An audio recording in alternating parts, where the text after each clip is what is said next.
안녕하세요. 전망입니다. 오늘은 조별 과제 또는 문서 협업을 할 때 굉장히 괜찮은 툴인 타이프트에 대한 소개를 한번 해볼까 합니다. 제가 지난번 영상에서 사회생활을 연습하는 개념에서 조별 과제에 좀 더 진심이기를 한번 추천하는 그런 영상을 만들었었는데요. 그때에도 이 타이프트라는 툴을 잠깐 소개했었습니다. 이 타이프트라는 툴은요, 웹상에서 바로 사용이 가능합니다. 타이프트로 검색을 해서 찾으셔도 되고요. 주소는 typed.do로 되어 있습니다. 이 사이트를 살펴보시면요, 맨 왼쪽 위에 보면 구글 클라우드 파트너라고 되어 있습니다.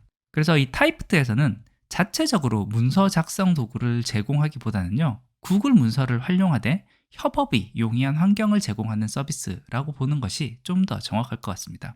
먼저 가격 정책부터 한번 살펴보도록 하겠습니다. 이 위에 있는 요금 안내에 들어가서 보면요, 가격 정책을 바로 찾아볼 수가 있는데, 처음에 25개의 문서에 대해서는 무료로 만들어 볼 수 있기 때문에 먼저 무료로 한번 체험을 해보시면 충분히 사용이 가능합니다. 여기 무료 체험하기 들어가시면 저 같은 경우는 바로 구글 아이디와 연결을 했기 때문에 첫 화면으로 들어가는데요, 구글 문서를 기준으로 동작하기 때문에 내 구글 아이디와 연결을 해서 사용을 합니다. 구글 아이디만 연결하면 바로 로그인해서 사용이 가능하니까요, 이 점은 염두에 두면 좋을 것 같습니다. 기본적인 사용법을 보시면요, 지금 보시는 이 화면 자체가 나의 워크스페이스로 이렇게 만들어진 공간이 되겠습니다. 워크스페이스 안에는 프로젝트를 이렇게 만들 수가 있고요, 처음에 제가 따로 설정을 안 해두면은 First Project라는 이름으로 하나가 만들어지게 됩니다. 그리고 이 First Project에서는 문서를 추가하게 되면은 프로젝트 안에 문서가 들어가는 형태로 이와 같이 구성이 되는 것을 볼 수가 있습니다. 그래서 새 문서를 만들고자 하면요, 이 오른쪽에 있는 새 문서 생성, 이것을 클릭을 하면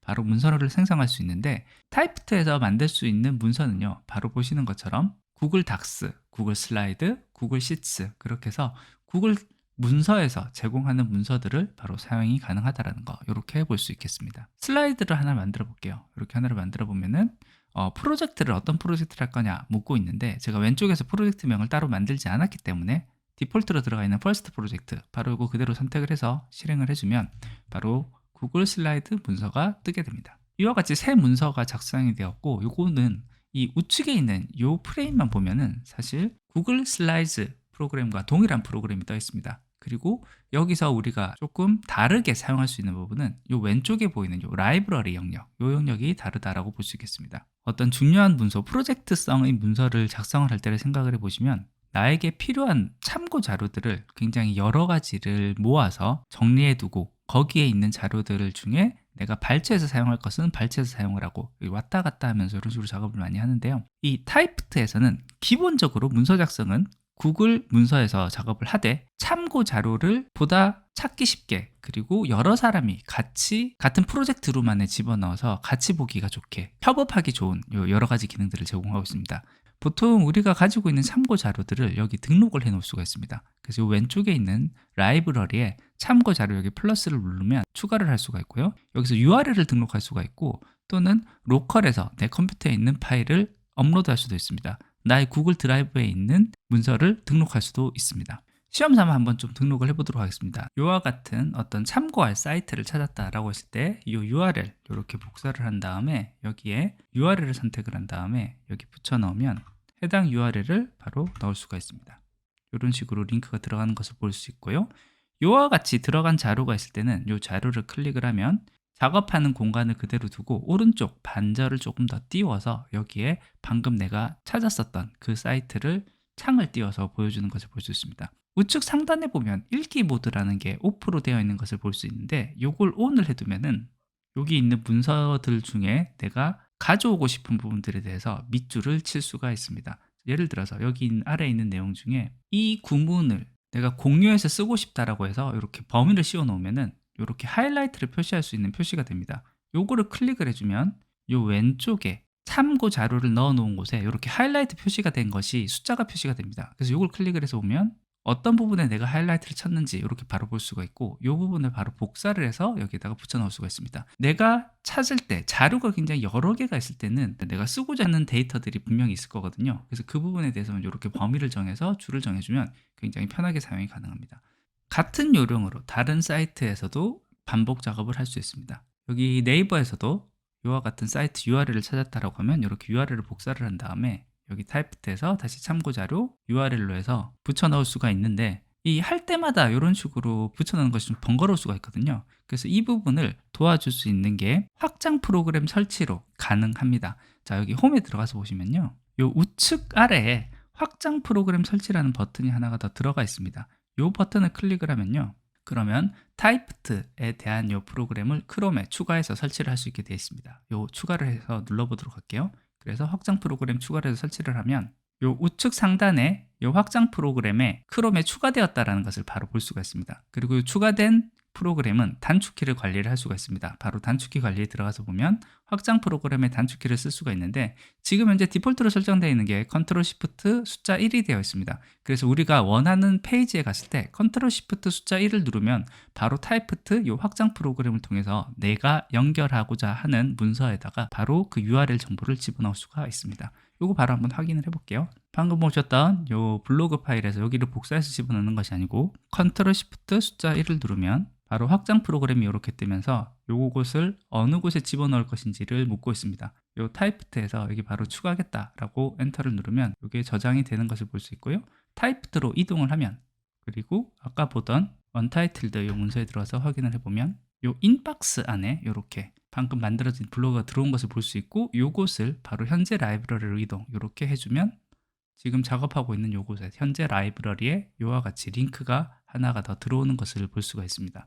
근데 한 가지 네이버 블로그에서는 이 타이프트에서는 조금 사용상의 한계가 있습니다. 보시면요. 이 오른쪽 상단에 URL 호스트 정책으로 인해서 읽기 모드가 지원되지 않을 수 있다는 내용이 뜨고요. 실제 여기 눌러보면 정상적으로 출력되지 않을 수 있다는 내용이 뜨는데 실제로 읽기 모드에서는 이 부분이 실행이 되지 않는 것을 볼 수 있고요. 이 아래에 내용은 다 제대로 볼 수가 있는데 하이라이트 하고 싶은 부분에 이런 식으로 범위를 정하더라도 하이라이트 하는 기능이 제공되지는 않습니다. 네이버 블로그의 페이지 정책과 조금 충돌이 나는 부분인 것 같은데요. 요거 회피하는 방법이 있습니다.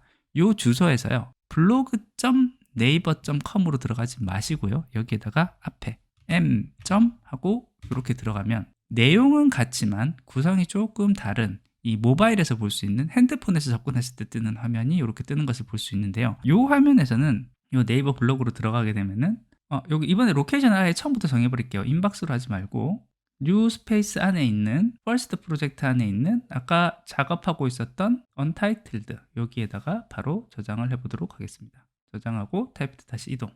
자, 그렇게 해서 이동해서 보면요. 여기 m.blog.naver로 되어 있는 요 똑같은 내용의 주소가 하나 더 들어온 것을 볼 수 있습니다. 요거 클릭해서 보면은 이번에는 읽기 모드가 ON이 되는 것을 볼 수 있습니다. 이미지는 조금 작아지면서 좀 다르게 보이는 것 같긴 한데요. 요 읽기 모드 내에서는 어차피 내가 보고자 하는 중요한 포인트에 이렇게 범위를 씌우면 다시 하이라이트를 할 수 있고 이렇게 하이라이트를 하면 하이라이트한 내용이 이런 식으로 들어가고 여기 있는 것을 바로 쓸 수 있는 이런 환경이 제공되는 것을 볼 수 있습니다. 브런치에 있는 글은 바로 다운받아집니다. 그래서 여기 언타이틀도에서 역시 저장을 하고 다시 타이프트 이동해서 보면 브런치에 있는 글도 바로 가지고 왔고요. 이것도 클릭해서 보면은 여기에 있는 값이 읽기 모드로 돼서 범위를 선택한 다음에 하이라이트 하는 것 요거 바로 가능합니다. 티스토리에서도 이와 같은 방식으로 참고 자료를 가져오는 것이 가능하기 때문에요. 이 확장 프로그램을 이용해서 등록을 하고 나면은 이와 같은 문서를 가지고 오고 하이라이트 표시하는 것이 굉장히 유용하게 사용이 가능합니다. 이와 같이 여러 가지 참고 자료들을 바로 넣을 수도 있지만요. 섹션을 추가를 해서 조금 더 보기 좋게 분류를 할 수도 있습니다. 섹션을 추가를 해서 통계에 대한 내용이다.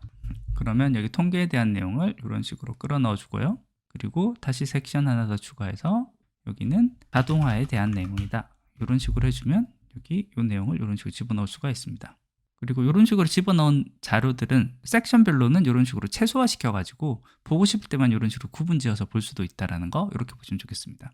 또 타이프트에서 좋은 점은요. 앞서서 만들었었던 문서들에서 사용했었던 참고 자료들을 굉장히 쉽게 가지고 올 수 있습니다. 예를 들어 볼게요. 제가 앞서서 다른 퍼스트 프로젝트에서 데이터 분석이라는 제목으로 참고 자료들을 좀 여러 개를 가지고 왔다라고 해볼게요. 그래서 여기에는 머신러닝에 대한 내용과 그 데이터 시각화에 대한 내용이 있는데 이걸 현재 라이브러리에 추가 이렇게 마우스로 올려주면 현재 라이브러리에 추가라는 게 바로 활성화되니까 이렇게 클릭을 해주고 이것도 클릭을 해주면 현재 작업하고 있었던 문서 안에 들어왔을 때 이런 식으로 바로 집어넣을 수 있는 형태로 들어온 것을 볼 수가 있고요. 머신러닝과 딥러닝 요거는 통계에 이런 식으로 집어넣는다 라고 하면 이런 식으로 다 정리가 되는 것을 볼 수 있습니다. 그리고 다른 자료를 만들면서 하이라이트 했던 내용들 다 그대로 가져오기 때문에 하이라이트에 있는 내용도 바로 이런 식으로 가지고 와서 자료를 만들 때 연속성을 가지면서 쓸 수가 있습니다.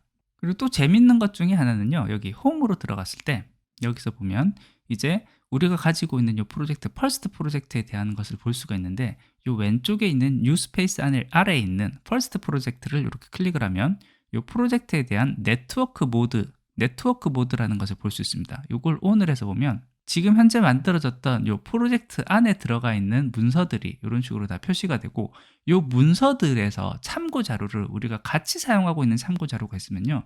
이런 식으로 이 문서에서도 이 자료들을 참고 자료로 쓰고 있습니다. 이 문서에서도 이 문서들을 참고 자료로 쓰고 있습니다라는 이 네트워크 형태로 해서 데이터의 상관관계를 보여줍니다. 그렇기 때문에 내가 어떤 프로젝트 안에서 자료를 만들어서 그 자료들을 여기에 다 집어넣고 관리를 한다라고 하면요. 여러 문서들이 다 어떤 상관관계를 가지는지, 그래서 어떤 참고 자료들을 내가 자주 많이 사용을 했었는지 그것에 대한 것을 좀 가시적으로 볼 수 있다라는 거, 이런 부분들이 굉장히 좀 도움이 될 수 있을 것 같습니다. 다시 여기 네트워크 모드를 오프로 하면은 아까 보셨던 원래 이제 프로젝트 화면 이런 형태로 보이게 되고요. 다시 마이 홈으로 들어와서 자, 이번에 살펴볼 기능은요. 협업에 관련되어 있는 기능들을 살펴볼 겁니다. 이 협업을 하기 위해서는요. 먼저 여러 사람이 같이 이 워크스페이스, 이 뉴스페이스 안에 들어와서 작업을 할 수 있게끔 설정을 해둬야 되는데요. 그 작업은 요 위쪽에 있는 멤버 관리라고 되어 있는 거, 요거 클릭을 해보면 여기 멤버 추가를 통해서 구글 아이디를 사용하고 있는 사람을 추가를 해서 여기 멤버에 추가로 집어넣을 수가 있습니다. 그리고 이와 같은 멤버가 추가가 되면은 그 다음에 협업과 관련되어 있는 동작을 할 수가 있는데요. 가장 대표적인 게 투두 관리일 것입니다. 그래서 여기 언타이틀드, 아까 전에 보셨던 이 언타이틀드에 들어가서 우측 상단에 보면은 태스크라는 게 있습니다. 이 태스크가 투두 관리를 하는 부분이고요. 이 태스크를 클릭을 하면 여기에 태스크 추가를 할 수 있습니다. 자, 그래서 내가 할 일을 여기 바로 기록이 가능한데요. 개요 작성을 해야 되겠다. 이렇게 하면 이 개요 작성이라는 타스크가 하나가 추가가 되면서 여기에는 담당자 없음, 마감일 없음이라고 되어 있는데 이걸 담당자로 정할 수가 있습니다. 지금 현재는 저 혼자로 만들어져 있기 때문에 제 이름을 바로 집어넣으면 되고요. 마감일 없음이라고 되어 있는 거, 요거는 마감일 클릭을 해서 마감일 일정도 마찬가지로 이런 식으로 정할 수가 있습니다. 그리고 이와 같이 정해진 마감일은요, 내 캘린더로 보내서 내 구글 캘린더를 통해서 보고 일정을 바로 관리할 수 있는 이런 기능도 같이 제공된다는 거, 요거 좀 봐주시면 좋겠고요. 요 검토 요청이라는 내용도 있습니다. 검토 요청에 들어가면은 여기서 받은 요청, 보낸 요청 이게 있는데 요청 작성하기에 들어가서 여기에 받을 사람을 선택을 한 다음에 여기에도 이제 필요한 사람들을 집어넣고요. 그 다음 여기 요청 목적과 요 날짜를 선택을 한 다음에 이 슬랙과도 연결을 해서 보낼 수도 있습니다. 요 슬랙을 사용을 하는 경우에는 슬랙에도 연결해서 보낼 수가 있기 때문에 이런 식으로 검토 요청도 가능하다라는 거, 요것도 살펴주면 좋겠습니다. 그래서 방금 보신 것처럼 이렇게 타스크를 하나를 등록을 하게 되면요. 이 타스크는 요 위에 있는 타스크 항목에서 숫자가 증가하면서 내가 해야 되는 타스크에 대한 내용을 볼 수가 있고 이걸 클릭하면은 다시 내가 해야 되는 타스크를 볼 수가 있습니다. 그리고 이 내용은요. 다시 홈에 들어가서 보시면 우측 하단에 나의 타스크라고 되어 있는 곳에 방금 내가 업데이트했었던 이 타스크 내용이 바로 이런 식으로 들어가기 때문에 이 내용을 보면서 서로 일을 나누어서 진행을 할 때 이 타스크에 있는 리스트를 보고 같이 협업을 할 수 있기 때문에 업무 분장을 정확하게 하고 일을 진행하는 데 도움을 받을 수가 있습니다.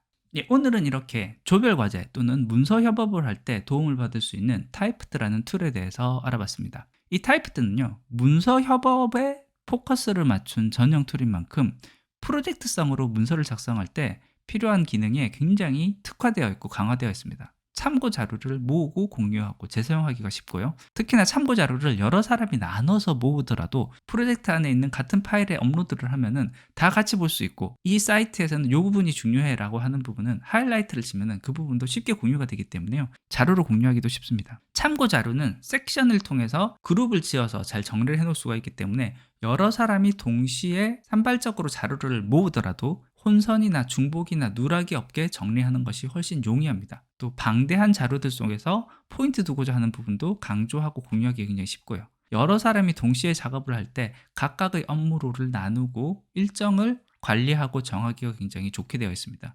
일단 MS 오피스군에 익숙하신 분들은 구글 문서라는 이 새로운 환경에 적응해야 된다는 것, 요게 하나의 진입장벽으로 올 수도 있긴 하지만요. 프로젝트성으로 문서 협업 작업이 필요한 일이 있다라면요. 한 번쯤 써볼직한 툴이 아닐까라는 생각을 해봅니다. 예, 오늘 준비한 것은 여기까지입니다. 끝까지 들어주셔서 감사합니다.